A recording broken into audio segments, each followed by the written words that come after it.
Hello everyone, welcome to my YouTube channel and JIT 817 JVT TGT NTT Shastri rider और outsource पर आज की नई अपडेट आ रही है।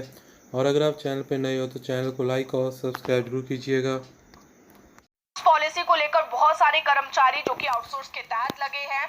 डिमांड कर रहे हैं कि आउटसोर्स की पॉलिसी को लेकर जो है वो सरकार कोई ना कोई अनाउंसमेंट कर दे। उनकी उम्मीदें जो है वो सरकार यूं ना जो है वो बांधते रहे। लेकिन अभी भी आउटसोर्स पॉलिसी को लेकर बहुत सारी दिक्कतें यहाँ पर सामने आ रही है। या फिर हम यूं कहें कि सरकार की जो सब कमेटी यहाँ पर आउटसोर्स के लिए बनाई गई थी, उस आउटसोर्स सब कमेटी का जो एक प्रपोजल ड्राफ्ट सरकार को सबमिट करवाना था, उसमें अभी बहुत सारे सस्पेंस है, क्योंकि राजस्थान के ड्राफ्ट को सरकार ने अडॉप्ट करने का फैसला लिया है, लेकिन अभी तक जो है वो इसे अमली जामा नहीं पहनाया जा रहा है। और इसके पीछे बहुत सारी वजह है कि कंपनियों को अभी पैसा दे दिया क्या है, और अगर सोसाइटीज के अंदर लाया जाए तो कौन कौन सी ऐसी सोसाइटीज होगी, क्या किसी एक सोसाइटी किसी एक संस्था के तहत जो है वो आउटसोर्स के कर्मचारियों को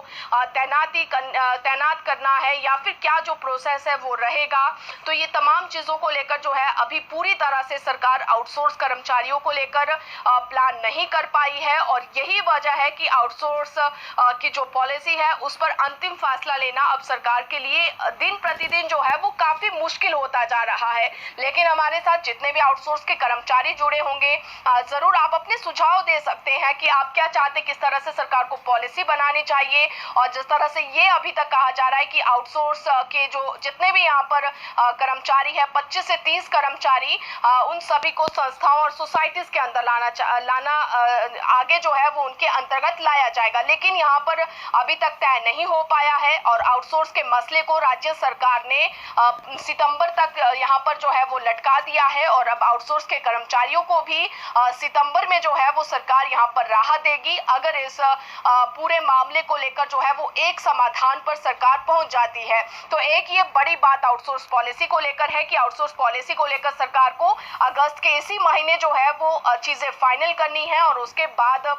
सितंबर में इलेक्शंस के समय जो है वो कर्मचारियों को यहाँ पर राहत देनी है। क्योंकि आउटसोर्स के कर्मचारियों का भी काफी ज्यादा रसूख है, उनकी फैमिलीज में बहुत सारे लोग हैं, आउटसोर्स कर्मचारी खुद भी 35,000 है। तो इतना बड़ा वोट बैंक जो है वो सरकार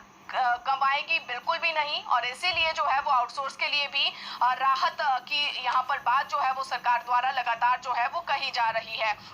और इसी के साथ एनटीटी ड्राफ्ट की बात करें तो एनटीटी टीचर्स भर्ती को लेकर लंबे समय से काफी चर्चाएं चल रही है। और आज उस पूरे मसले को लेकर हमने शिक्षा अधिकारियों से समझा कि आखिर जो है वो एनटीटी को लेकर आप करेंगे क्या, भर्तियां कैसे करेंगे, और प्री प्राइमरी स्कूलों में किस तरह से जो है वो इन भर्तियों को किया जाएगा, और आउटसोर्स के तहत किया जाएगा, अनुबंध के तहत किया जाएगा, या रेगुलर जो है वो एनटीटी की भर्ती होगी। तो इसमें तीन चीजें हमारे सामने आई, और जो प्रपोजल शिक्षा विभाग से गया है उसमें भी तीन तरह से जो है वो ये प्रपोजल शिक्षा विभाग सरकार को भेजा गया है शिक्षा विभाग की ओर से, जिसमें कि सबसे पहले एनटीटी को कहा गया है कि अगर आप अनुबंध के आधार पर भरते हैं तो उसमें आपको आरएनपी रूल्स बनाने होंगे। अनुबंध के आधार पर अगर एनटीटी के टीचर्स को भरना होगा तो उसमें स्केल तय करना होगा कि जेबीटी का स्केल देना है, या फिर जो है वो अलग इनके लिए कोई स्केल तय करना है। इसी के तहत रेगुलर अगर इन भर्तियों को किया जाता है तो इसमें भी स्केल को लेकर जो है वो एक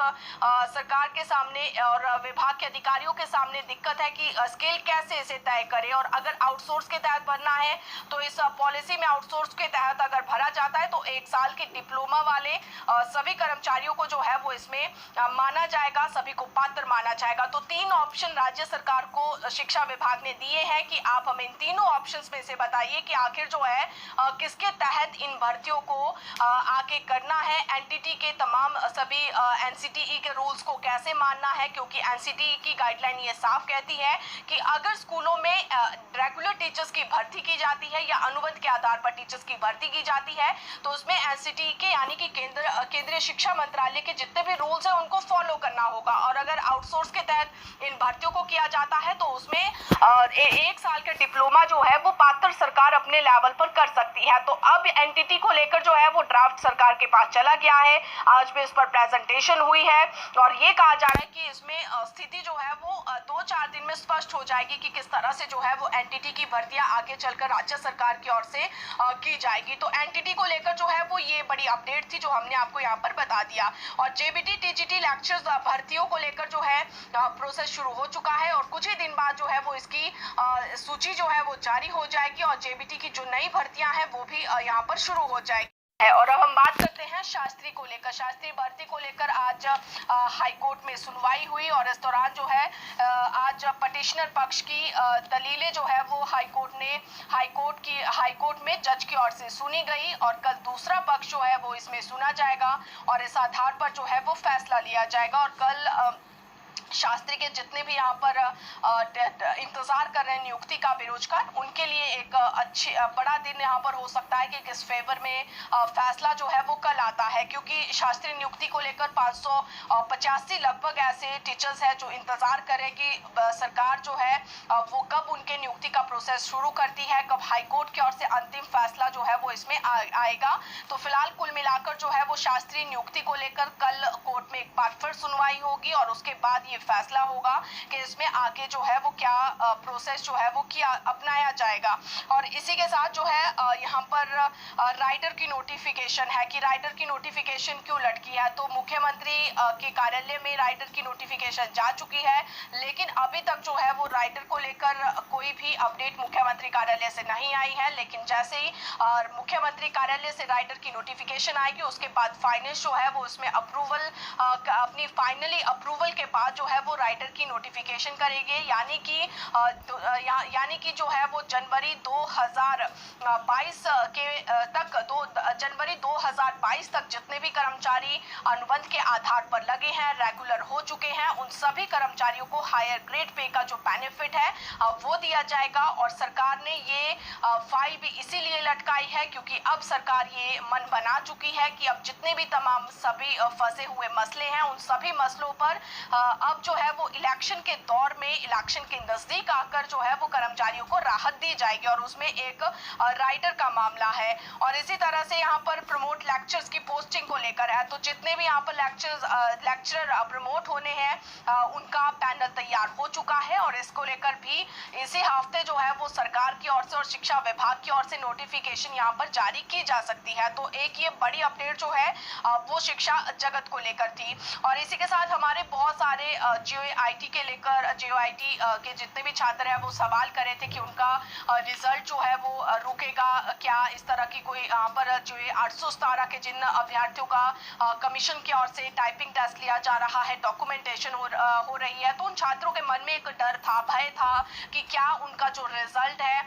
वो रुक जाएगा, क्योंकि अभी 556 पोस्ट कोड पर कोई फैसला सुप्रीम कोर्ट से नहीं आया है। तो फिलहाल जो है वो इस पर अभी सस्पेंस बना हुआ है और उस सस्पेंस को लेकर जो है वो अब कमीशन और कार्मिक विभाग और सरकार जो है वो यहाँ पर लीगली यहाँ पर जो है ओपिनियन ली जाएगी कि क्या जो 817 का रिजल्ट घोषित कर दिया जाए या फिर सुप्रीम कोर्ट के अंतिम फैसले का जो है वो यहाँ पर इंतजार किया जाए। तो इसलिए जो JOIT 817 का जो है वो उसमें 2-4 दिनों में स्थिति स्पष्ट हो जाएगी कि उस पर क्या जो है वो आगे रिजल्ट घोषित होता है या नहीं होता है।